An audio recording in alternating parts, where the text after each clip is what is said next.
Hey everyone, I'm Duy Hoang, a junior physics major at Carnegie Mellon University, and today I'll be talking about my current project of simulating californium-252 as a calibration source for the Mars detector.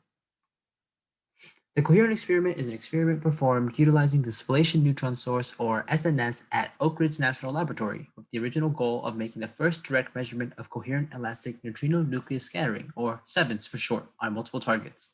The Coherent Experiment has been the first one to date that has measured this delicate SEVNS interaction utilizing cesium iodide in 2017 and now argon in 2020. And since successfully measuring SEVNS utilizing these two elements, the goal has now shifted to making more precise measurements of SEVNS and other various nuclei. A coherent scatter, more specifically in relation to a neutrino and a nucleus, is when the neutrino scatters off a nucleus where the neutrino sees the entire nucleus as one object, because sometimes neutrinos can scatter off of individual nucleons, protons and neutrons in this case, within the nucleus, and so for SEVNS, we're looking only in the case where all nucleons behave as a whole.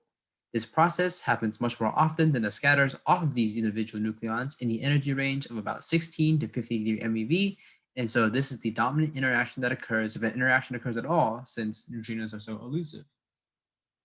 Measuring SEVNS is quite a difficult task as the signal for detection is just a very slow moving nucleus and thus needs very sensitive detectors with very good background rejection. A great analogy for this is basically thinking of bouncing a ping pong ball, which is the neutrino, off of a bowling ball, which is the nucleus in this case, and measuring how the bowling ball rebounds. And so, doing this for very heavy nuclei is challenging since you need very powerful and advanced detector technology for detecting these tiny nuclear recoils from SEVNS. In order to understand the background that can influence the SEVNS detectors, the multiplicity and recoil spectrometer, dubbed MARS, is a transportable fast neutron detection system for measuring neutron spectra and flux ranging from tens to hundreds of MeV. The MARS detector utilizes two different modes in order to measure neutron fluxes, a capture gating mode and a multiplicity mode.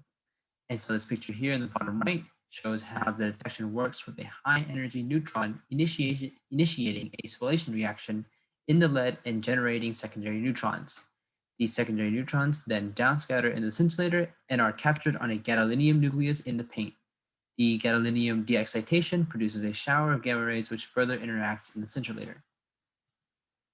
The Mars detector utilizes a Monte Carlo package designed to predict the neutron response to gamma rays, neutrons, and muons.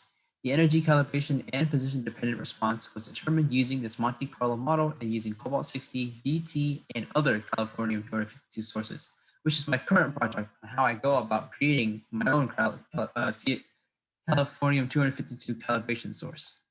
And so, to answer the question of why Mars is useful, neutron signals are a background for the SEVNS detectors, and having an estimate of the neutron background is very important for Coherent. Mars also helps provide a mapping of the neutron flux throughout the hallway, and we can monitor this in real time. The current progress I've made is utilizing the event generator in JM4 to simulate a gamma and neutron per one event. I've also been able to implement methods in the event generator that tells the simulation to simulate the neutrons and gammas at a random energy following the Watt energy spectrum. Now I am currently trying to implement the multiplicity into the program, which means to simulate more than just one neutron and gamma per event with the eventual point of making a random number of each. Thank you for listening, and I hope to see you at my poster presentation. I also want to give a special shout out to Professor Parno and Rebecca Rapp, my grad student mentor, for all of their help throughout these months.